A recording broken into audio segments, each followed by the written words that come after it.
रखना, गोदावरी यात्रा सफल करना। गोदावरी में यात्रा करके तीर्थ में अपने शरीर शुद्धि पाप विमोचन निमित्त गोदावरी में वस्त्रों का दान देते हैं।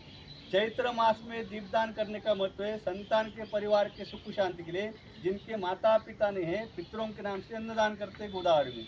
तीर्थों में यात्रा का धर्म दक्षिणा कुंड में तीर्थ में कोई एक महादेवस्य वल्लभे महाजत्वा महादेवी गोदावरी नमस्तुते गोदावरी अष्टतीर्थे पंचतीर्थे नासिक यात्रा तपोवन यात्रा तपोवन यात्रा परिपूर्ण फल सिद्ध्यर्थम सीताराम चंद्रदेवता प्राप्त्यर्थम चरणाय पाप दुख रोग निवारण करना।